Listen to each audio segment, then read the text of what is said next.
അപ്പൊ പിന്നെ ഒരു സംശയം. സംശയം പറയൂ. നമുക്കറിയാം, മക്കയിലെ മുശ്രിക്കീങ്ങൾ അങ്ങോട്ടും ഇങ്ങോട്ടും പല സഹായങ്ങളും ചോദിച്ചിരുന്നു. ഭൗതികമായ സഹായങ്ങൾ അങ്ങോട്ടും ഇങ്ങോട്ടും ചെയ്തിരുന്നു. ആ ഒരു രീതി നമ്മളും ചെയ്യുന്നുണ്ട്. ഉദാഹരണത്തിന് ഭൗതികമായ സഹായങ്ങൾ അല്ല, അത് ഭൗതികമായത് കൊണ്ടാണെന്ന് നിങ്ങളുടെ വ്യാഖ്യാനമാണ്. ഞാൻ ചെയ്തിരുന്നു, അവരങ്ങോട്ടും ഇങ്ങോട്ടും സഹായം ചോദിച്ചിരുന്നു. ആയിക്കോട്ടെ, അതിനെന്താ കുഴപ്പം? ബാക്കി പറയുമ്പോ ആയിക്കോട്ടെ, നിങ്ങൾ പറഞ്ഞോളൂ. മക്കയിലെ മുശ്രിക്കീങ്ങൾ അങ്ങോട്ടും ഇങ്ങോട്ടും ചോദിച്ച സഹായത്തെ എതിർക്കാനായിരുന്നോ ഇന്തദൂഹും എന്ന ആയത്തിറങ്ങിയത്? അല്ലല്ലോ. തീർച്ചയായും മക്കയിലെ മുശ്രിക്കീങ്ങൾ അവർ പിന്നെ പുണ്യാത്മാക്കളായി കണ്ട് ബിംബങ്ങൾ ഉണ്ടാക്കി പ്രത്യേകമായി നമ്മളിന്ന് ചെയ്യുന്ന പ്രത്യേകമായി ചെയ്തു. നിങ്ങളുടെ വ്യാഖ്യാനങ്ങളാണ് സുഹൃത്തെ. ഞാൻ പറഞ്ഞു തരാം. നമ്മൾ അങ്ങോട്ടും ഇങ്ങോട്ടും ചോദിക്കുന്ന സഹായം എന്നൊക്കെ നിങ്ങൾ സ്വന്തം പോക്കറ്റിൽ നിന്ന് എടുത്തതാണ്. ഞാൻ പറഞ്ഞു, നമ്മൾ നേരിട്ട് ചോദിക്കുന്ന ചോദ്യമാണെങ്കിലും അതല്ല അസാധാരണമായ ചോദ്യമാണ്, അല്ലാത്ത ചോദ്യമാണെങ്കിലും ഒരാളെ കുറിച്ച് ദൈവമാണെന്നോ ദൈവത്തിന്റെ പുത്രനാണെന്നോ ദൈവത്തിന്റെ അവതാരമാണെന്നോ അല്ലെങ്കിൽ പിന്നെ ഇങ്ങനെയുള്ള ദൈവത്തിന്റെ ഗുണങ്ങളുണ്ടെന്നോ എന്നൊക്കെ വിശ്വസിച്ചുകൊണ്ട് ഒരു വ്യക്തിയെ ശക്തിയെ ആരാധിക്കുകയോ പൂജിക്കുകയോ ആവശ്യപ്പെടുകയോ കുനിയുകയോ കുനിയാതിരിക്കുകയോ തുപ്പുകയോ നോക്കുകയോ ഇരിക്കുകയോ ചിരിക്കാതിരിക്കുകയോ എന്ത് ചെയ്താലും അത് ഇബാദത്താണ്, ആരാധനയാണ്, ശിർക്കാണ്, യാതൊരു സംശയമില്ല. അത് നേരിട്ടാണെങ്കിലും സാധാരണ നിങ്ങൾ ആലോചിക്കൂ, സായിബാബന്റെ അടുത്ത് ചെന്നിട്ട് ഒരു ഗ്ലാസ് വെള്ളം തരുമോ എന്ന് ചോദിച്ചു. സായിബാബ ദൈവാന്ന് വിചാരിച്ചിട്ടാണ് ചോദിക്കുന്നത്, എന്നാൽ അത് ശിർക്കാണ്. അതാണ് ഞങ്ങൾ പഠിച്ച ഇസ്ലാം. സാധാരണ അസാധാരണ നോക്കിയിട്ടല്ല, എല്ലാം തരുന്നത് അള്ളാഹുവാണ്. വെള്ളം ചോദിച്ചിട്ടുണ്ടെങ്കിൽ നമ്മൾ കുടിക്കുന്ന വെള്ളത്തിന് ദാഹം ശമിപ്പിക്കാൻ കഴിവുണ്ടെന്ന് വിശ്വസിക്കുന്നവരല്ല ഈ ഇരിക്കുന്നവരും. അള്ളാഹു റബ്ബുൽ ഇസ്സത്ത് വിചാരിച്ചിട്ടുണ്ടെങ്കിൽ വെള്ളം കുടിച്ചാൽ നമുക്ക് ദാഹം തീരുള്ളൂ. വെള്ളത്തിന് അതിന് കഴിവില്ല. ഉമ്മയോട് സഹായം ചോദിക്കുമ്പോൾ ഉമ്മ ചോറ് തരുന്നു ഉറപ്പില്ല. അള്ളാഹ് സഹായിച്ചിട്ടുണ്ടെങ്കിൽ മാത്രമേ ചോറ് തരുള്ളൂ എന്ന് നമ്മൾ വിശ്വസിക്കുന്നത്. അല്ലാതെ നമ്മൾ ചോദിക്കപ്പെടുന്ന ഒരു വ്യക്തികൾക്കും ഒരു കഴിവില്ല. അള്ളാഹു റബ്ബുൽ ഇസ്സത്തിന്റെ കഴിവുണ്ട്, നൽകിയാൽ മാത്രമേ അത് കിട്ടുകയുള്ളൂ എന്ന് നമ്മൾ വിശ്വസിക്കുന്നത്. അനുനിമിഷവും ഓരോ മൈക്രോ സെക്കൻഡും ഓരോ നാനോ സെക്കൻഡും റബ്ബുൽ ജലാലായ അല്ലാഹുവിന്റെ വമൽ ഖുവ്വതു ഇല്ലാ ലില്ലാഹ്, അല്ലാഹുവിനല്ലാതെ ഒരു കഴിവില്ല. ലാ ഹൗല വലാ ഖുവത ഇല്ലാ ബില്ലാഹ്. ഈ വിശ്വാസക്കാരാണ് സുന്നികളായ നമ്മൾ. നിങ്ങൾ ഒരാളോട് സഹായം ചോദിക്കുന്നു, അയാൾ സ്വന്തം കഴിവുകൊണ്ടാണ് നമ്മൾ സഹായിക്കാന്ന് വിശ്വസിച്ചാൽ അത് ശിർക്കാണെന്ന് ഞങ്ങൾ പഠിച്ചിട്ടുള്ളത്. നമ്മൾ ഒരാൾ ഇയാളോട് നമ്മൾ സഹായം ചോദിക്കുക, എന്ത് ആ പേനൊന്നും കൊണ്ട് തരുമോ? അയാൾ അല്ല കൊടുക്കുന്ന കഴിവുകൊണ്ടല്ല, അയാൾ സ്വന്തമായ കഴിവുകൊണ്ട് എനിക്ക് നൽകുന്നതാണോ വിശ്വസിച്ചത്? എന്നാൽ അത് ശിർക്ക്. അതാണ് ഇന്തദഉഹും ലാ യസ്മഉ ദുആഅക്കും എന്ന് പറഞ്ഞത്. അല്ലാതെ അതിൽ സായിബാബനോടുള്ള ചോദ്യം പെടൂല നിങ്ങൾക്ക് വാദമുണ്ടോ? ഇന്തദഉഹും എന്ന് ജീവിച്ചിരിക്കുന്ന സമയത്ത് സായിബാബാനോട് പറഞ്ഞാൽ ഇന്തദഉഹും പെടൂലേ? പെടൂലേ? ഇവിടെ ഒരുപാട് ആളുകൾ ഉണ്ടായിട്ട് സായിബാബയുടെ അടുക്കൽ പോയെന്തിനാണ്? ഇവിടെ ഒരുപാട് ആളുകൾ വെള്ളം തരാനുണ്ടായിട്ട് സായിബാബയെ പോലുള്ള ആളുകളുടെ അടുത്ത് പോയതിന്റെ പിന്നിൽ ഒരു അസാധാരണമായ ഒരു ചിന്ത. സായിബാബിന്റെ അടുത്ത് പോയതല്ല, സായിബാബിന്റെ അടുത്ത് നിൽക്കേന്ന് നോക്കുക, എന്നാ ശിർക്കാവൂല. എന്താ സഹോദര, സാധാരണോ അസാധാരണോ അല്ല. ഈ ചെയ്യുന്നത് ഈ തരുന്നത് ദൈവമാണെന്ന് വിശ്വാസം ഉണ്ടെങ്കിൽ പച്ച സാധാരണക്കാരൻ ചോദിച്ചാലും ശിർക്കാണ്. ഇതാണ് നിങ്ങളും നമ്മളും തമ്മിലുള്ള വ്യത്യാസം. നിങ്ങൾ മനസ്സിലാക്കി. നിങ്ങളൊക്കെ കുട്ടി ദൈവങ്ങൾ, പടച്ചോൻ വലിയ ദൈവം. ഇപ്പൊ ചില കാര്യങ്ങളൊക്കെ ചോദിച്ചിട്ടുണ്ടെങ്കിൽ എന്ത് ചെയ്യും? ഇവര് തരാൻ പറ്റും. പേന ചോദിച്ചാൽ അതൊക്കെ നമ്മളെ കഴിവപ്പെട്ടതല്ലേ. പടച്ചോന് സ്പെഷ്യലായ ചില കഴിവുകളും നമുക്ക് പൊതുവായ ചില കഴിവുകളും. അപ്പൊ അള്ളാഹ് വലിയ ദൈവവും നമ്മൾ കുട്ടി ദൈവങ്ങളുമായി. അതാണ് ശിർക്ക്. മന്ത് മറ്റേ കാലിലാണ്. മനസ്സിലാക്കണം നമ്മൾ. ഇന്തദൂഹും എന്ന ആയത്ത് ആധികാരികമായ തഫ്സീർ കൊണ്ട് വിശദീകരിക്കാൻ പറ്റുമോ? ഇന്തദൂം പിന്നെ തുബരിയിൽ പറയുന്നു ഇന്തദഊഹും എന്ന് പറഞ്ഞാൽ ഇന്തദഊഹും എന്ന് പറഞ്ഞാൽ അൽ ആലിഹത്തല്ലദീ അൽ ആലിഹ, അതുകൊണ്ട് ഉദ്ദേശിക്കുന്നത് ഇലാഹുകളാകുന്നു. നിങ്ങൾ വിളിച്ചു തേടുന്ന ഇലാഹുകളാകുന്നു. ആധികാരികമായ തഫ്സീർ ത്വബരിയാണ് ഞാൻ പറയുന്നത്. ഇന്തദഊഹും ഹും എന്ന ളമീർ ഇലാഹുകളിലേക്കാണ് മടങ്ങുന്നത്. അത് ജീവിച്ചിരിക്കുന്നവരാണെങ്കിലും മരിച്ചുപോയവരാണെങ്കിലും ജിന്നുകളാണെങ്കിലും വലിയകളാണെങ്കിലും പിശാചുക്കളാണെങ്കിലും ദൈവമാണെന്ന് വിശ്വാസമുണ്ടോ അത് പ്രാർത്ഥനയാണ്, അല്ലെങ്കിൽ പ്രാർത്ഥനയല്ല. എൻ്റെ സഹോദരനോട് വളരെയധികം നന്ദിയുണ്ട്. ഇങ്ങനെ കൃത്യമായി ചോദ്യം ചോദിച്ച ആൾക്കാർക്ക് വിഷയങ്ങൾ ഇങ്ങനെ തിരിയും. നിങ്ങൾ ഒന്നുകൂടി ഞാൻ വിശദീകരിക്കാം. അത് നോക്കൂ, ഇത് ഇന്റെ ഭാഗമായിട്ടൊന്നും പറയണില്ല. അതാ ഞാൻ ഇപ്പൊ പറഞ്ഞ ഇത് ആധാരം. ഇത് അഹ്ലുസുന്ന വൽ ജമാഅ സംശയവും മറുപടി. അലവി സഖാഫി ഉസ്താദ് അവസാനം വിശദമായി പറയും. ഞാനൊന്ന് സംഗ്രഹമായി പറയാണ്. നോക്കൂ നിങ്ങൾ, ഇതാ നോക്കൂ നിങ്ങൾ, ഇത് അഹ്ലുസുന്ന വൽ ജമാഅ സംശയവും മറുപടിയും ദഅവ വിങ് കേരള നദുവത്തുൽ മുജാഹിദീൻ മർക്കസ് ദഅവ കോഴിക്കോട് 2 ഫോൺ നമ്പറൊക്കെ കൊടുത്തിട്ടുണ്ട്. ഇതിൽ ഒരു ചോദ്യം, പ്രാർത്ഥനയും സഹായാർത്ഥനയും തമ്മിൽ എന്താണ് വ്യത്യാസം? മറുപടി, പ്രാർത്ഥനയും സഹായാർത്ഥനയും തമ്മിൽ ഭാഷാപരമായി വലിയ വ്യത്യാസമൊന്നുമില്ല. സഹായം അർപ്പിക്കപ്പെടുന്ന ശക്തിയെക്കുറിച്ച് അത് വ്യക്തിയോ മരമോ കല്ലോ ഖബറോ എന്തായാലും ദൈവമാണെന്നോ ആരാധ്യനാണെന്നോ ദിവ്യത്വമുണ്ടെന്നോ വിശ്വാസമുണ്ടെങ്കിൽ ആ അർത്ഥന ആരാധനയാണ്. ഈ വിശ്വാസമില്ലെങ്കിൽ വെറും സഹായാർത്ഥന മാത്രം. എന്ത് നമ്മൾ മനസ്സിലാക്കണം, വിളിക്കപ്പെടുന്ന ആളെ കുറിച്ച് ദൈവമാണെന്നോ മൊയ്തീൻ ശേഖറിനെ കുറിച്ച് ദൈവമാണെന്ന് വിശ്വാസമുണ്ടോ? ഇല്ല. ആരാധ്യനെന്നോ വിശ്വാസമുണ്ടോ? ഇല്ല. ദിവ്യത്വമുണ്ടെന്ന് വിശ്വാസമുണ്ടോ? ഇല്ല. ഇങ്ങനെ വിശ്വാസമുണ്ടെങ്കിൽ ആ അർത്ഥന ആരാധനയാണ്. വിശ്വാസമില്ലെങ്കിൽ വെറും സഹായാർത്ഥന മാത്രം. ദാഴ്വാവിങ് പിന്നെ കേരള നവത്തുൽ മുജാഹിദീൻ ഔദ്യോഗികമായി പ്രസിദ്ധീകരിച്ച അഹ്ലു സുന്ന വൽ ജമാഅ എന്ന പുസ്തകത്തിന്റെ 15ാമത്തെ പേജാണ് ഞാൻ വായിക്കുന്നത്. ചിലപ്പോൾ ആളുകൾ സത്യവും പറയും, എപ്പോഴും പൊള്ളാറുണ്ട് ആൾക്കാർ, ചിലപ്പോൾ സത്യവും പറയാറുണ്ട് എന്ന് മനസ്സിലാക്കുക. നോക്കൂ നിങ്ങൾ, അപ്പൊ നമ്മൾ അപ്പോഴാണ് ദുആ ആകുക. ഞാനിപ്പോ തഫ്സീറും വായിച്ചു, നിങ്ങളെ പുസ്തകം വായിച്ചു. ഇത് വായിക്കുമ്പോൾ ഉപരി ചിലപ്പോൾ ഒരു സംശയം ഉണ്ടാകാൻ ഒരു സാധ്യത ഉണ്ട്. അത് മൂലേര മടവൂരിയതാണ്, ഞങ്ങളത് വായിക്കുന്നു, നിങ്ങൾ ഏതാണെന്നൊക്കെ അറിയില്ല, ചിലപ്പോൾ ഒരു സാധ്യത. അതുകൊണ്ടാണ് ചിലപ്പോ എന്ന് പറയാൻ കാരണം. ഇതാ അൽമനാർ. ഇനിയിപ്പോ പറയാനൊന്നുമില്ലല്ലോ. അൽമനാറിൽ പറയുന്നു, അപ്പോൾ അങ്ങേയറ്റത്തെ അനുസരണവും താഴ്മയും അടിമത്വവും ഒക്കെ തന്നെയും ഇബാദത്തും തൗഹീദിന് വിരുദ്ധവുമായി തീരണമെങ്കിൽ അതിന്റെ പിന്നിൽ ദിവ്യത്വ സങ്കല്പവും തദനുസാരമുള്ള വിശ്വാസവും കൂടി ഉണ്ടാവണമെന്ന് വരുന്നു. ദിവ്യത്വ സങ്കല്പം ഉണ്ടാകുമ്പോഴാണ് ഇബാദത്താവുക. നോക്ക് നിങ്ങൾ, ദിവ്യത്വമുണ്ടെങ്കിൽ, ദിവ്യത്വം കൽപ്പിച്ചിട്ടുണ്ടെങ്കിലാണ് ഇബാദത്താവുക. ഇങ്ങനെ ഒരു ദിവ്യത്വം കൽപ്പിക്കൽ ഈ പറഞ്ഞ പുണ്യാത്മാക്കളുടെ കാര്യത്തിൽ നമ്മൾ സ്വീകരിച്ചിട്ടില്ല. അഭൗതികം എന്ന് പറഞ്ഞ നിങ്ങളുടെ വകയായി സ്വന്തം പോക്കറ്റിൽ നിന്നെടുത്തത് ഖുർആനിലുള്ളതല്ല, ഹദീസിലുള്ളതല്ല, ഖുലഫാവ് പഠിപ്പിച്ചതല്ല, സ്വഹാബത്ത് പഠിപ്പിച്ചതല്ല, മദ്ഹബിന്റെ ഇമാമുകൾ പഠിപ്പിച്ചതല്ല. റഷീദ് റിള എന്ന് പറയുന്ന പടിഞ്ഞാറ് നോക്കിയായ പണ്ഡിതൻ വരുന്നതിന് മുമ്പ് ലോകത്ത് ഒരു പണ്ഡിതനും പറഞ്ഞിട്ടില്ല. പറഞ്ഞോളൂ. അപ്പൊ ചുരുക്കത്തിൽ വിശുദ്ധ ഖുർആനിലുള്ള ഇങ്ങനെയുള്ള ആയത്തുകളൊക്കെ ഇറങ്ങിയത് ദൈവമാണെന്നോ ദൈവത്തിന്റെ ആ ഒരു ചിന്തയും ഇതാണ് മൊത്തത്തിലുള്ള അഭിപ്രായം. അങ്ങനെയാണ് ഉള്ളത്. അലവി സക്കാഫി ഉസ്താദ് ഇതാണ് പറയുന്നത്. എന്നാൽ എന്റെ അടുത്ത ചോദ്യം, അങ്ങനെയാണെങ്കിൽ ഇത് മനസ്സിലാക്കിയ സഹാബത്ത്, നമുക്കറിയാം 1400 വർഷങ്ങൾക്ക് മുമ്പ് റസൂലുള്ളാഹി സ്വല്ലല്ലാഹു അലൈഹി വസല്ലം തങ്ങളുടെ പാഠശാലയിൽ നിന്ന് ഇസ്ലാം പഠിക്കുകയും മനസ്സിലാക്കുകയും ചെയ്ത സഹാബത്ത്, ഏതെങ്കിലും ഒരു സഹാബി ദൈവമല്ല, ദൈവത്തിൻ്റെ പുത്രനല്ല, വെറും പുണ്യാത്മാവാണ് എന്ന അർത്ഥത്തിൽ ഏതെങ്കിലും ഒരു മഹാനെ വിളിച്ച് സുന്നികൾ തേടുന്ന പോലെ ബദരീങ്ങളെ കാക്കണേ, മുഹിയുദ്ദീൻ ഷെയ്ഖ് കാക്കണേ, ഇങ്ങനെയുള്ള ഒരു ശൈലിയിൽ ഏതെങ്കിലും ഒരു പുണ്യാത്മാവിനെ ഏതെങ്കിലും സഹാബത്ത് വിളിച്ചു തേടിയതിന് ഒരു തെളിവ് പറയാൻ പറ്റുമോ? അലഫി സക്കാഫിസ്ഥാന്റെ ഭാഷയിൽ പറഞ്ഞ 100 ഇന്ന നിൽപ്പിന് പറയാൻ പറ്റും. നിങ്ങൾ മുജാഹിദിന്റെ പഴയത് മാത്രം കേട്ടുകൊണ്ടുള്ള പ്രശ്നമാണ്. കേട്ടോളൂ. ബഹുമാനപ്പെട്ട 1ാമത്തെ ഖലീഫ അബൂബക്കർ സിദ്ദീഖ് റളിയല്ലാഹു അൻഹു, നബി സല്ലല്ലാഹു അലൈഹി വസല്ലം തങ്ങൾ വഫാത്തായി കിടക്കുക. അള്ളാഹുവിന്റെ റസൂൽ വഫാത്തായി കിടക്കുന്ന സമയത്ത് റസൂലുള്ളാഹി സ്വല്ലല്ലാഹു അലൈഹി വസല്ലമ തങ്ങളുടെ മുമ്പിൽ വന്നുകൊണ്ട് ബഹുമാനപ്പെട്ട അബൂബക്കർ സിദ്ദീഖ് റളിയല്ലാഹു അൻഹു പറയാ, ഉദ്കുർനാ ഇൻദ റബ്ബിക ഫൽനകും ബിബാലിക യാ റസൂലല്ലാഹ്. ഉദ്കുർനാ ഇൻദ റബ്ബിക, നബിയേ അങ്ങയുടെ റബ്ബിന്റെ അരികിൽ ഞങ്ങളെ അങ്ങ് ഓർക്കേണമേ.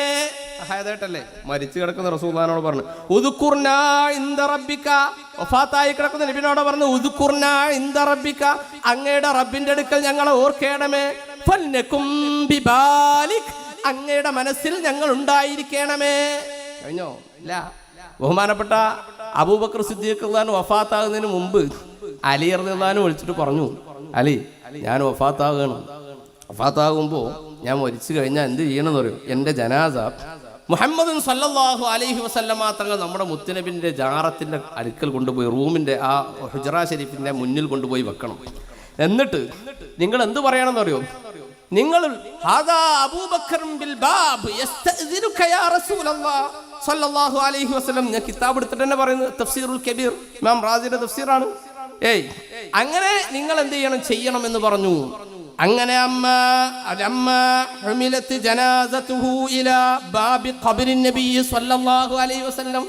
അങ്ങനെ നബി സല്ലല്ലാഹു അലൈഹി വസല്ലമ തങ്ങളുടെ ഖബറിന്റെ അരികിലെത്തിയപ്പോ നൂദിയ അസ്സലാമു അലൈക യാ റസൂലല്ലാഹ് ഹാദാ അബൂബക്കറിൻ ബിൽ ബാബ്. ഇതൊക്കെയാണ് അബൂബക്കർ റളിയല്ലാഹു അൻഹു വാതിക്കൽ നിൽക്കുന്ന, നിങ്ങളെ വാതിക്കൽ. ഫൈദൽ ബാബു ഖദിം ഫതഹ, അപ്പൊ വാതിലങ്ങ് തുറന്നു. നോക്കി നിങ്ങൾ, അബൂബക്കർ റളിയല്ലാഹു അൻഹു പറഞ്ഞപ്പോൾ അലി റളിയല്ലാഹു അൻഹു ചോദിച്ചോ, അല്ല അബൂബക്കർ, നിങ്ങൾക്ക് വയസ്സൊക്കെ കൂടി, നിങ്ങളിപ്പോ ആകെ റസൂലുള്ളാഹി പഠിപ്പിച്ച തൗഹീദിൽ നിന്ന് പോയാ? അല്ല, നബി പഠിപ്പിച്ച അല്ലാതെ ആരോടും ദ്വാരക്കരുത്. ഇപ്പൊ ഞങ്ങൾ വഫാത്തതിന് ശേഷം അവിടുന്ന് അങ്ങനെ പറഞ്ഞോ? ഇല്ല. എന്നാ പിന്നെ അലി റളിയല്ലാഹു അൻഹു ഏറ്റെടുത്ത് വന്ന് സ്വഹാബത്തിനോട് ചോദിക്കുമ്പോൾ സ്വഹാബത്ത്, നിങ്ങൾക്ക് എന്താ റസൂലുള്ളാഹി സ്വല്ലല്ലാഹു അലൈഹി വസല്ലം ഇയ്യാക നഅ്ബുദു വ ഇയ്യാക നസ്തഈൻ ഇതുവരെ പഠിപ്പിച്ചു, നിങ്ങൾക്ക് അത് മറന്നുപോയെന്ന് പറഞ്ഞോ? ഇല്ല. സ്വഹാബത്ത് ഒന്നടങ്ങിയത് ചെയ്യാ. എന്നാ പിന്നെ റസൂലുള്ളാഹി സ്വല്ലല്ലാഹു അലൈഹി വസല്ലം തങ്ങൾ അതിനോട് പ്രതികരിക്കാൻ പാടുണ്ടോ? സ്വഹാബത്തൊക്കെ കൂടി ശിർക്ക് ചെയ്യാൻ വിചാരിച്ചപ്പോൾ എന്നാ പിന്നെ വാതിൽ തുറന്നു കൊടുക്കാൻ പാടുണ്ടോ? മറിച്ച് അല്ലാഹു റസൂലിന്റെ ഖബറിന് എന്താ വന്നത്? അദ്ഖിലുൽ ഹബീബ ഇലൽ ഹബീബ്, ഹബീബിനെ ഹബീബിന്റെ അരികിലേക്ക് കൊണ്ടുവരൂ. ഫഇന്നൽ ഹബീബ ഇലൽ ഹബീബി മുഷ്താഖ്, ഹബീബിനെ ഹബീബിലേക്ക് എത്താൻ വലിയ താല്പര്യമുണ്ട്, ഇങ്ങോട്ട് കൊണ്ടുവരൂ എന്നാ പറഞ്ഞു. ഇത് അബൂബക്കർ റളിയല്ലാഹു അൻഹു. ഉമർ റളിയല്ലാഹു അൻഹുവിന്റെ ഭരണകാലം, നാട്ടിൽ വലിയ മഴവില്ലാതെ ക്ഷാമം ബാധിച്ചു. ആ സമയത്ത് ബഹുമാനപ്പെട്ട ബിലാൽ ഇബ്നുൽ ഹാരിസ് റളിയല്ലാഹു അൻഹു സ്വഹാബി വര്യനാണ്. മഹാനവർകളതാ ഇലാ ഹളറത്തി റസൂലില്ലാഹ് സ്വല്ലല്ലാഹു അലൈഹി വസല്ലം, നബി സ്വല്ലല്ലാഹു അലൈഹി വസല്ലമ തങ്ങളുടെ ജാറത്തിന്റെ അരികിലേക്ക് ചെല്ലുക. എന്നിട്ട് എന്താ പറഞ്ഞത് അറിയോ? നബി സല്ലല്ലാഹു അലൈഹി വസല്ലമ തങ്ങളോട് ബഹുമാനപ്പെട്ട ബിലാൽ ഇബ്നുൽ ഹാരിസ് റളിയല്ലാഹു അൻഹു പറയാം, നബിയേ ഇസ്തസ്ഖി ഉമ്മതിക ഫഇന്നഹും ഖദ് ഹലകൂ, അങ്ങയുടെ ഉമ്മത്തിന് വേണ്ടി മഴ ചോദിക്കണം നബിയേ, വെള്ളമില്ലാതെ അവർ കഷ്ടപ്പെട്ടിരിക്കുന്നു നബിയേ എന്ന് പറഞ്ഞു. അത് കഴിഞ്ഞ് അദ്ദേഹത്തിന് ഉറക്കം വന്നു. ഉറക്കത്തിൽ അതാ ഹബീബ് റസൂലുള്ളാഹി സ്വല്ലല്ലാഹു അലൈഹി വസല്ലം തങ്ങളെ സ്വപ്നം കാണുക. അങ്ങനെ സ്വപ്നം കണ്ട് ബഹുമാനപ്പെട്ട ഉമർ റളിയല്ലാഹു അൻഹു എൻ്റെ അടുക്കലേക്ക് നബി സല്ലല്ലാഹു അലൈഹി വസല്ലം തങ്ങൾ സ്വപ്നത്തിൽ വന്ന് പറയാ, പിന്നെ ബിലാലെ, നിങ്ങൾ ഉമർ റളിയല്ലാഹുവിന്റെ അടുക്കലേക്ക് ഉമറിന്റെ അടുക്കലേക്ക് നിങ്ങൾ പോകണം. എന്നിട്ടോ എൻ്റെ സലാം പറയണം, ഭരണത്തിൽ ഇന്ന പരിഷ്കാരങ്ങളൊക്കെ വരുത്താൻ വേണ്ടി പറയണം, വെള്ളം കിട്ടും, മഴ ലഭിക്കുമെന്ന സന്തോഷ വാർത്ത അറിയിക്കണം. ഇതറിഞ്ഞപ്പോ ബഹുമാനപ്പെട്ട ബിലാൽ ഇബ്നുൽ ഹാരിസുൽ മുസ്നി റളിയല്ലാഹു അൻഹു ഇലാ ഹളറത്തി ഉമർ ഇബ്നുൽ ഖത്താബ് റളിയല്ലാഹു അൻഹു, ഉമർ റളിയല്ലാഹുവിന്റെ അടുക്കലേക്ക് ചെല്ലുക. ഉമർ റളിയല്ലാഹുവിന്റെ അടുക്കലേക്ക് ചെല്ലുമ്പോൾ ഉമർ റളിയല്ലാഹു ഇന്നല്ലാഹ ജഅലൽ ഹഖ അലാ ലിസാനി ഉമർ റളിയല്ലാഹു അൻഹു, ഉമർ റളിയല്ലാഹു അൻഹു അല്ലാഹുവിന്റെ റസൂലാണ്. ഈ സംഗതി എങ്ങാനും ബഹുമാനപ്പെട്ടവരൊക്കെ പറഞ്ഞിട്ടുണ്ടെങ്കിൽ, എന്താണ് നീ ശിർക്ക് ചെയ്തിട്ട് എൻ്റെ അടുത്ത് വന്ന് നെളിഞ്ഞ് പറയാ, പോവിടുന്ന് വെട്ടൂലേ പെരടിക്ക് തന്നെ. പക്ഷേ ഉമർ റളിയല്ലാഹു അൻഹു ഫബക്കാ ഉമറു, ഇതങ്ങ് കേട്ടപ്പോൾ ബഹുമാനപ്പെട്ട ഉമർ റളിയല്ലാഹു അൻഹു സന്തോഷം കൊണ്ട് അങ്ങ് കരഞ്ഞുപോയി. നബി സല്ലല്ലാഹു അലൈഹി വസല്ലം തങ്ങൾ തന്നോട് നിർദ്ദേശിച്ചതല്ലേ? നിങ്ങൾ ആലോചിച്ചു നോക്കൂ, എത്ര പണ്ഡിതന്മാരെ ഉദ്ധരിച്ചത് അറിയോ? സ്വഹീഹ് വേണമെങ്കിൽ ചോദിച്ചാൽ അങ്ങോട്ട് പറഞ്ഞുതരാം, കോമ്പലായിട്ട്. ഹദീസ് സ്വഹീഹാണ്. ഇബ്നു കസീർ ഉദ്ധരിച്ചിട്ടുണ്ട്, ബഹുമാനപ്പെട്ട ഹാഫിൾ ഇബ്നു ഹജർ അൽ അസ്ഖലാനി റളിയല്ലാഹു അൻഹു ഉദ്ധരിച്ചിട്ടുണ്ട്, ഇമാം ബൈഹഖി റളിയല്ലാഹു അൻഹു ഉദ്ധരിച്ചിട്ടുണ്ട്, ഒരുപാട് പണ്ഡിതന്മാർ ഉദ്ധരിച്ചിട്ടുണ്ട്. സ്വഹീഹാണ് എന്ന് പണ്ഡിതന്മാർ സാക്ഷ്യപ്പെടുത്തിയിട്ടുണ്ട്. കഴിഞ്ഞില്ല, ബഹുമാനപ്പെട്ട ഉസ്മാൻ റളിയല്ലാഹു അൻഹു, ഉസ്മാൻ റളിയല്ലാഹു അൻഹുവിന്റെ ഭരണകാലം, ഉസ്മാൻ റളിയല്ലാഹുവിന്റെ കാലഘട്ടത്തിൽ ചില ആൾക്കാർ ഒരാള് ഇടക്കിടക്ക് ഇങ്ങനെ കാന റജുലുൻ യഖ്തലിഫു ഇലാ ഉസ്മാൻ റളിയല്ലാഹു അൻഹു, ഒരാവശ്യത്തിന് വേണ്ടി ഇടക്കിടക്ക് ഇങ്ങനെ വരും. ഉസ്മാൻ റളിയല്ലാഹു ഭരണാധികാരിയാണ്, കൃത്യാന്തര ബാഹുല്യങ്ങളുണ്ടാകും, അദ്ദേഹത്തെ ശ്രദ്ധിക്കാൻ പറ്റിയില്ല. ഇങ്ങനെ ഇയാൾ 1-2 ദിവസം വന്ന് മടങ്ങിപ്പോകുന്നത് കണ്ടപ്പോ എന്ത് ചെയ്തു? ഇത് കണ്ടപ്പോ ബഹുമാനപ്പെട്ട ഉസ്മാൻ ബിൻ മദ്ഊൻ റളിയല്ലാഹു അൻഹു മൂപ്പര് ഇത് ശ്രദ്ധിച്ചു. ഇയാൾ ഇങ്ങനെ മടങ്ങി ഒന്ന് വിളിച്ചു, എന്താ നിങ്ങളെ പ്രശ്നം? അദ്ദേഹം പറഞ്ഞു, എനിക്കങ്ങനെ വിഷയം ഉണ്ടായിരുന്നു, ഖലീഫക്ക് ഭയങ്കര തിരക്കാ, ശ്രദ്ധിക്കാൻ കഴിയുന്നില്ല. അപ്പൊ അദ്ദേഹം പറഞ്ഞു, നിങ്ങൾ വരൂ, എന്നിട്ട് നിങ്ങൾ വദൂ ചെയ്യൂ, ഫസല്ലി റക്അതൈൻ, 2 റക്അത്ത് നിസ്കരിക്കൂ. എന്നിട്ട് നിങ്ങൾ പറയണം, അല്ലാഹുമ്മ അല്ലാഹുമ്മ ഇന്നാ നസ്അലുക ഇന്നി അസ്അലുക ബിനബിയിക നബിയ്യിർ റഹ്മ യാ ഇന്നി അസ്അലുക വഅതവജ്ജഹു ഇലൈക ബിനബിയിക നബിയ്യിർ റഹ്മ. അല്ലാഹുമ്മ അല്ലാഹുവേ ഇന്നി അസ്അലുക ഞാൻ നിന്നോട് ചോദിക്കുന്നു, വഅതവജ്ജഹു ഇലൈക നിന്നിലേക്ക് മുന്നിടുന്നു, ബിനബിയിക അങ്ങയുടെ നബിയെ കൊണ്ട്, നബിയ്യിർ റഹ്മ കാരുണ്യത്തിന്റെ പ്രവാചകരായ മുത്ത് നബിയെ കൊണ്ട് നിങ്ങളിലേക്ക് മുന്നിടുന്നു. എന്നിട്ടോ ബഹുമാനപ്പെട്ടവര് പറയാ, യാ മുഹമ്മദ്, ഓ മുഹമ്മദ് നബിയേ, ഇന്നി അതവജ്ജഹു ബിക ഇലാ റബ്ബി, അങ്ങയെ മുൻനിർത്തിക്കൊണ്ട് ഞാനിതാ എൻ്റെ റബ്ബിലേക്ക് മുന്നിട്ടിരിക്കുന്നു. ഫശഫ്ഫിഹു ഫിയ്യാ ലിതുഖ്ലാലി, എൻ്റെ ഹാജത്ത് അത് പരിഹരിച്ച് കിട്ടാൻ വേണ്ടി നബിയെ, അള്ളാഹുവേ ഈ നബിയുടെ ശഫാഅത്ത് എനിക്ക് സ്വീകരിക്കണേ, നബി എനിക്ക് വേണ്ടി ശഫാഅത്ത് ചെയ്യും, അത് സ്വീകരിക്കണം. അഭൗതികമായ നിലക്ക് സഹായിക്കുമെന്ന് വിശ്വസിച്ചുകൊണ്ട് മുഹമ്മദ് നബി സല്ലല്ലാഹു അലൈഹി വസല്ലം തങ്ങൾ വിളിക്കുന്നു. ഉസ്മാൻ റളിയല്ലാഹുവിന്റെ ഭരണകാലം എന്ന് പറഞ്ഞാൽ റസൂലുള്ളാഹി സ്വല്ലല്ലാഹു അലൈഹി വസല്ലം തങ്ങൾ വഫാത്തായതിനു ശേഷമാണ്. അത് പറയേണ്ട ഒരു ചിലപ്പോൾ മുജാഹിദീങ്ങളോട്. കാരണം എന്താ പറയുക, അത് നബിന്റെ ജീവിതകാലത്തല്ലേ എന്ന് ചോദിക്കാൻ അങ്ങനെ മുട്ടുന്നുണ്ടാവും. അല്ല, ജീവിതകാലത്ത് വേറെ സംഭവമുണ്ട്. അത് കഴിഞ്ഞ് അബൂബക്കർ റളിയല്ലാഹുവിന്റെ കാലം കഴിഞ്ഞ്, ഉമർ റളിയല്ലാഹുവിന്റെ കാലം കഴിഞ്ഞ്, ഉസ്മാൻ റളിയല്ലാഹുവിന്റെ കാലഘട്ടത്തിൽ സംഭവിച്ചത്. ഇബ്നു തൈമിയ്യ പോലും സ്വഹീഹാണെന്ന് പറഞ്ഞ ഹദീസാണിത്. സ്വഹീഹാണ്, എല്ലാവർക്കും പിടുത്തതായിരിക്കും, അത് സ്വഹീഹായിരിക്കൂല. സ്വഹീഹാണെന്ന് ഇബ്നു തൈമിയ്യ പോലും പറഞ്ഞ സംഭവ കഴിഞ്ഞോ. പിന്നെയും സഹാബികളുടെ ഒരുപാട് കോമ്പലൊക്കെ ഇവിടെ പിന്നെ തീ കൊളുത്താൻ നിൽക്കുകയാണ്. ഇൻഷാ അല്ലാഹ് അത് ഉസ്താദിനെ പറഞ്ഞാലേ മട്ടുണ്ടാവുള്ളൂ. ഞാൻ അതിൻ്റെ ഒരു മുഖപുര മാത്രം പറഞ്ഞ് ഇവിടെ നിർത്തുകയാണ്. ഇൻഷാ അല്ലാഹ് ബാക്കി ഉസ്താദ്. സുന്നത്ത് എന്ന് പറയുമ്പോഴേ റസൂലുള്ളാഹി തങ്ങളുടെ വാക്ക് പ്രവൃത്തി മൗനാനുവാദമാണല്ലോ. അപ്പൊ റസൂലുള്ളാഹി സ്വല്ലല്ലാഹു അലൈഹി തങ്ങൾ ഇങ്ങനെ ചെയ്യാൻ വേണ്ടി ഈ സമൂഹത്തെ പഠിപ്പിച്ചോ? അല്ലെങ്കിൽ റസൂലുള്ളാഹി പഠിപ്പിച്ചിട്ടുണ്ട് പോരെ? നീ അങ്ങനെ അത് സുന്നത്ത് പറഞ്ഞാൽ എന്താ അങ്ങനെയുള്ള വിശദീകരണം? അത് മാത്രമൊന്നുമല്ല സുന്നത്ത്. സുന്നത്ത് പറഞ്ഞാൽ മായു സാബു അലാ ഫീലി വലായു ആക്കബു അലാ തർക്കിഹി. സുന്നത്ത് പറഞ്ഞാൽ ഹദീസിന്റെ വിശദീകരണം പറഞ്ഞാൽ ഹദീസും സുന്നത്തും രണ്ടാണ്, മനസ്സിലാക്കണം. സുന്നത്ത് എന്നുള്ളതിന് പല പിന്നെ ഇസ്തിലാഹുകളുണ്ട്, സാങ്കേതിക സംജ്ഞയാണ് ഈ സുന്നത്ത് പറഞ്ഞാൽ. സുന്നത്ത് എന്നുള്ളതിന് പിന്നെ ഖുർആൻ സുന്നത്ത് എന്ന് പറയുന്നിടത്ത് ഖുർആൻ സുന്നത്ത് പറഞ്ഞാൽ ഖുർആൻ ഹദീസ് എന്നാണ്.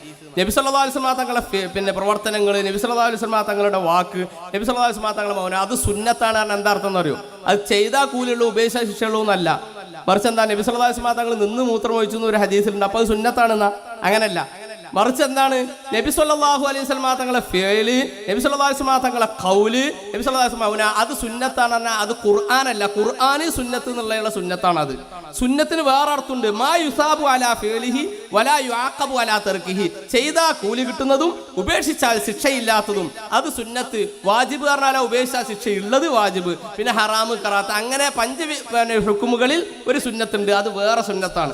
പിന്നെ സുന്നത്ത് ബിദ്അത്ത് പറഞ്ഞിട്ട് വേറെ സുന്നത്തുണ്ട്, അത് വേറെ സുന്നത്ത്.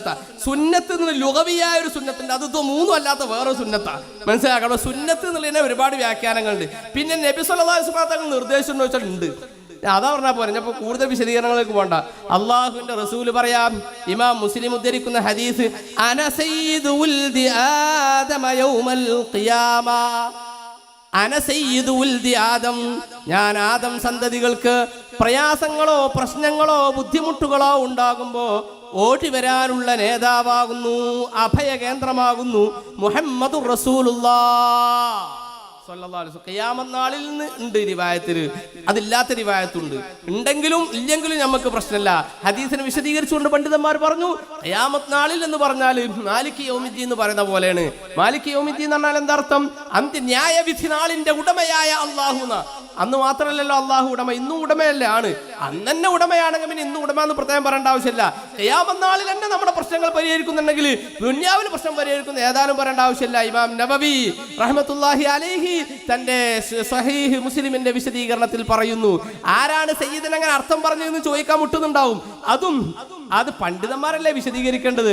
ഇമാം നവവി ഖാദി ഇയാദിൽ നിന്ന് ഉദ്ധരിക്കുന്നു, അസ്സയ്യിദു അല്ലദീ യുഫ്സഉ ഇലൈഹി ഫിശ്ശദാഇദി വന്നവാഇബ്, പ്രശ്നങ്ങളും പ്രയാസങ്ങളും പ്രതിസന്ധികളും ഉണ്ടാകുന്ന സമയത്ത് ഓടി വരാനുള്ള അഭയകേന്ദ്രം എന്നാണ് സയ്യിദിന്റെ അർത്ഥം. ഇങ്ങോട്ട് പറയാം ഇമാം നവവി ഇത് എന്തിനാ പറഞ്ഞത്? മനുഷ്യന്മാർ അതനുസരിച്ച് പ്രവർത്തിക്കാൻ വേണ്ടിയിട്ടാണ്. അപ്പൊ നബി സല്ലല്ലാഹു അലൈഹി വസല്ലം തങ്ങളുടെ നിർദ്ദേശാന്ന് മനസ്സിലായില്ലേ? ഇനി പറയും.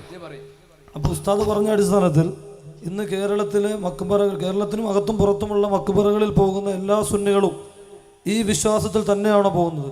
100% ഉറപ്പാണ്. തീർച്ചയായും. അല്ലാത്തോ സുന്നിയല്ല. പറഞ്ഞോളൂ. ദൈവമാണെന്നോ ദൈവത്തിന്റെ പുത്രനാണെന്നോ ദൈവത്തിന്റെ അവതാരമാണെന്നോ ദിവ്യത്വമുണ്ടെന്നോ ലോകത്ത് ഒരു സുന്നിയും വിശ്വസിക്കണില്ല. അങ്ങനെ ആരെങ്കിലും വിശ്വസിക്കണ്ടോ സുന്നിയല്ല. ഈ വിഷയത്തെക്കുറിച്ച് ഞാൻ കുറച്ചും കൂടെ പഠിച്ചിട്ട് ബാക്കി ഏതായാലും എനിക്ക് അടുത്തൊരു എനിക്കിന്ന അവസരമുണ്ടോ? ഇന്ന അവസരമുണ്ടോ? എൻ്റെ കയ്യിലിരിക്കുന്ന ഇന്ന് ഞങ്ങൾക്ക് വലിയൊരുന്നാളാണ്. വേറെ എന്താ വേണ്ടത് ഞങ്ങൾക്ക്?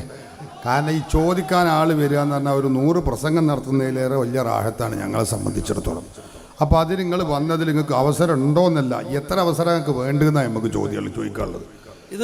അത് പറയാം, അതിൻ്റെ പറയാം. ഈ വിഷയസംബന്ധിയായി ഇവിടെ പറഞ്ഞല്ലോ, ഇത് മുജാഹിദുകൾ വളരെ പ്രധാനപ്പെട്ട ഒരു വിഷയമായതുകൊണ്ട് ഞാൻ ഇടപെടുകയാണ്. ഇതിൽ ചോദ്യങ്ങളും മറുപടികളും റെഡിയായി ഇവിടെ നടന്നു. കാര്യങ്ങളെല്ലാവർക്കും മനസ്സിലായി.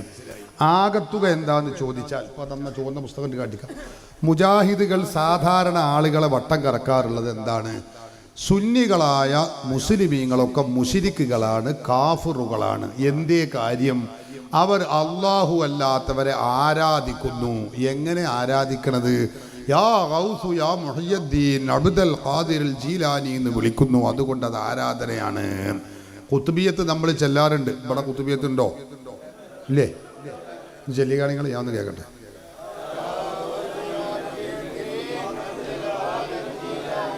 മുജാഹിദ് പറഞ്ഞത് യാ ഗൗസു യാ മുഹയ്യദ്ദീൻ അബ്ദുൽ ഖാദിറുൽ ജീലാനി എന്ന് ഒരു തവണ പറഞ്ഞ 4 തവണ കാഫിറാകുന്ന മുജാഹിദ് എഴുതി പിടിപ്പിച്ചിട്ടുള്ളത് അവരുടെ സൽസബീൽ. അപ്പോൾ നിങ്ങൾക്കത് പരിചയമുണ്ട്. നിങ്ങൾ എത്ര ആൾ കാഫിറാകണ്ട്? ഞങ്ങൾ ഈ പറഞ്ഞ ഞങ്ങൾ മാത്രം കാഫിറായ പോരല്ലോ, എല്ലാവരും കാഫിറാവട്ടെ. മുജാഹിദുകൾ എത്രമാത്രം മോശമായിട്ടാണ് മുസ്ലിമീങ്ങൾ അവമതിക്കുന്നത് എന്ന് നിങ്ങൾ ചിന്തിക്കണം. നമ്മൾ മുഹയ്യദ്ദീൻ ഷേഖിനെ വിളിക്കുന്നത് കൊണ്ടാണ് നമ്മൾ കാഫിറാകുന്നത്. നമ്മൾ ഈ റസൂലുള്ളാഹിനെ വിളിക്കുന്നു, വസ്സലാത്തു വസ്സലാമു അലൈക യാ സയ്യിദി യാ റസൂലല്ലാഹ് ഖുദ് ബിയദി ഖല്ലത്ത് ഹീലതി അദ്രിക്നി യാ റസൂലല്ലാഹ് നമ്മൾ വിളിക്കുന്നു. ഇതുകൊണ്ട് നമ്മൾ കാഫിറാണ്, മുശ്രിക്കാണ്. എന്തേ? അത് ആരാധനയാണ്, ഇബാദത്താണ് എന്നാ മുജാഹിദ് പറയാറുള്ളത്. സർവ്വ മുജാഹിദുകളെയും ചൊല്ലി പഠിപ്പിച്ചിട്ടുള്ള കാര്യം അതാണ്. അപ്പൊ അതിന്റെ അടിവേരിനാണ് നമ്മൾ ഇവിടെ കത്രിക വെച്ചിട്ടുള്ളത്. അത് ശരിയല്ല. ആരാധനയാവണമെങ്കിൽ എന്തു വേണം? മുജാഹിദിന്റെ അൽമനാർ നേരത്തെ കാണിച്ചു. ആ അൽമനാറിൽ പറഞ്ഞത് ഈ KNM പ്രസിദ്ധീകരിച്ച ഈ പുസ്തകത്തിൽ, ഇത് അവരുടെ സംസ്ഥാന കമ്മിറ്റി പുറത്തിറക്കിയതാണ്. ഇത് രണ്ടിലും ഞാൻ ഇനി വിശദീകരിക്കുന്നില്ല, ഫൈസൽ ഹസൻ ഇവിടെ പറഞ്ഞു. രണ്ടിലും പറയുന്നത് എന്താ? ആരാധന എന്ന് പറയണോ?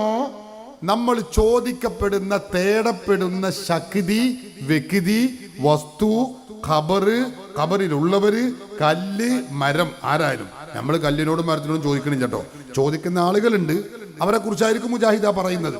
ഏതായാലും ചോദിക്കപ്പെടുന്ന ശക്തിയെക്കുറിച്ച് ദൈവമാണെന്നോ ആരാധ്യനാണെന്നോ അല്ലെങ്കിൽ ദിവ്യത്വമുണ്ടെന്നോ ദൈവീകത ഉണ്ടെന്നോ വിശ്വസിച്ചാലേ അത് ശിർക്കാവൂ, ആരാധനയാവൂ. അപ്പൊ ശിർക്കാവുകയുള്ളൂ. മനസ്സിലായോ? ദൈവീകത ആരോപിക്കുക എന്ന് പറഞ്ഞാൽ എന്താണ്? അത് ദൈവമാണ് എന്ന് വിശ്വസിക്കുക, അല്ലെങ്കിൽ ദൈവ പുത്രനാണെന്ന് വിശ്വസിക്കുക, അല്ലെങ്കിൽ ദൈവ അവതാരമാണെന്ന് വിശ്വസിക്കുക. ഈ 3 വിശ്വാസം ഉണ്ടായാലും അത് ശിർക്കാണ്. മുജാഹിദുകളെ വിശദീകരണമാണ് ഞാൻ ഈ പറയുന്നത്. അപ്പൊ ഞാൻ ചോദിക്കട്ടെ, മുസ്ലിമീങ്ങളായ നമുക്ക് ആർക്കെങ്കിലും ഇങ്ങനെ വിശ്വാസം ഉണ്ടോ? ഇല്ല. ഞാൻ ചോദിക്കട്ടെ, യാ റസൂലല്ലാഹ് ഖുദ് ബിയദീ, റസൂലുള്ളാഹിനെ വിളിക്കണ നേരത്ത്, അല്ലെങ്കിൽ യാ ഗൗസു യാ മുഹയ്യദ്ദീൻ അബ്ദുൽ ഖാദിറുൽ ജീലാനി എന്ന് മുഹയ്യദ്ദീൻ ഷെയ്ഖിനെ വിളിക്കണ നേരത്ത് മുഹയ്യദ്ദീൻ ഷെയ്ഖ് അല്ലെങ്കിൽ റസൂലുള്ളാഹി ദൈവമാണ് എന്ന് വിശ്വസിക്കുന്ന ആളുകളൊന്ന് കൈയൊന്നിച്ചാൽ പൊന്തിക്ക്. ഇപ്പൊ തന്നെ ആരെ പൊന്തിച്ചോ? മുഹയ്യദ്ദീൻ ഷെയ്ഖ് ദൈവമാണ് അല്ലെങ്കിൽ റസൂൽ ദൈവമാണ് എന്ന് വിശ്വസിക്കുന്നവരുണ്ട് നമ്മളെ കൂട്ടത്തിൽ? നിങ്ങളെല്ലാം വിശ്വസിക്കുന്നുണ്ടോ? ഉണ്ടെങ്കിൽ ഉണ്ട്, കാരണം ഇല്ലെങ്കിൽ ആലപ്പുഴത്തെ സ്ഥിതിക്കാരില്ല. അതുകൊണ്ട് ഞാൻ തുറന്ന് ചോദിക്കണത്. മലപ്പുറം ജില്ലയിലാണ് ഇങ്ങനത്തെ സംഗതി ഒന്നും ഉണ്ടാവില്ല. ഇവിടെ ഉണ്ടോ? ഇല്ല. എന്നാ പോകട്ടെ, ദൈവ അവതാരമാണ് എന്ന് വിശ്വസിക്കുന്നവരാരുള്ളത് ഉണ്ടോ? മൊഹീദ്ദീൻ ഷെയ്ഖ് ദൈവ അവതാരമാണെന്ന് ആരും വിശ്വസിക്കുന്നുണ്ടോ? പോകട്ടെ, മുഹമ്മദ് നബിയോ അല്ലെങ്കിൽ മൊഹീദ്ദീൻ ഷെയ്ഖോ ദൈവപുത്രനാണ് എന്ന് വിശ്വസിക്കുന്ന ആരെങ്കിലും ഇവിടെ ഉണ്ടോ? യാ റസൂലല്ലാഹ് എന്ന് പറയുമ്പോൾ മൊഹീദ്ദീൻ ഷെയ്ഖ് ദൈവപുത്രനാണെന്ന് വിശ്വസിക്കുന്നവർ നമ്മുടെ കൂട്ടത്തിലുണ്ടോ? ഇല്ല. എന്നാൽ മുജാഹിദിന്റെ സംസ്ഥാന കമ്മിറ്റി പുറത്തിറക്കിയ ഈ 2 എണ്ണം, ഇതിന് വേറൊന്നുണ്ട്, 3 എണ്ണം വിചിന്തനമുണ്ട്. ഇവർ പറയുന്നു ആ വിശ്വാസമില്ലേ, എന്നാൽ ഈ വിശ്വാസമില്ലെങ്കിൽ വെറും സഹായാർത്ഥന മാത്രമാകുന്നു, അത് ആരാധന ആവൂല. മുജാഹിദിന്റെ സംസ്ഥാന കമ്മിറ്റി പുറത്തിറക്കിയ 3 രേഖകളാണ് ഇവിടെ ഉള്ളത്. 1 ഡസൻ രേഖകൾ ഞങ്ങളെ കൈവശമുണ്ട്. 1 ഡസൻ. ഇപ്പൊ 3 എണ്ണേ ഇവിടെ എടുത്ത് ഉദ്ധരിച്ചിട്ടുള്ളൂ. മുജാഹിദുകളാണ് പറഞ്ഞത് ഈ വിശ്വാസം ഇല്ലെങ്കിൽ ആരാധനയാവൂല, ശിർക്കാവൂല. പിന്നെ എങ്ങനെ സുന്നികൾ മുശ്രിക്കാണ്, കാഫറാന്ന് പറയാം? നിങ്ങൾ പറയും. നമ്മളെ വിശ്വാസം പിന്നെ എന്താണ്? അള്ളാഹുവിന്റെ റസൂലിനെ വിളിക്കുമ്പോ, മുഹയ്യദ്ദീൻ ഷെയ്ഖിനെ വിളിക്കുമ്പോ നമ്മളെ വിശ്വാസം എന്താ? മുഹയ്യദ്ദീൻ റസൂലുള്ളാഹി ദൈവമാണ് എന്നല്ല, അബ്ദുഹു വ റസൂലുഹു. അബ്ദുഹു അള്ളാഹുവിന്റെ അടിമയാണ്, അള്ളാഹുവിന്റെ റസൂലുമാണ്. മുഹയ്യദ്ദീൻ ഷെയ്ഖിനെ കുറിച്ച് നമ്മുടെ വിശ്വാസം എന്താ? അബ്ദുഹു വ വലിയുഹു. അള്ളാഹുവിന്റെ അടിമയാണ്, ദൈവമല്ല, ദൈവപുത്രനല്ല, ദൈവ അവതാരമല്ല, അള്ളാഹുവിന്റെ അടിമയാണ്, അള്ളാഹുവിന്റെ വലിയുമാണ്. അങ്ങനെ വിശ്വസിച്ചാണോ നിങ്ങൾ വിളിക്കുന്നത്? എന്നാൽ അത് ശിർക്കല്ല എന്ന് മുജാഹിദുകൾ തന്നെ പറയുന്നു. മനസ്സിലാകുന്നുണ്ടോ നിങ്ങൾക്ക്?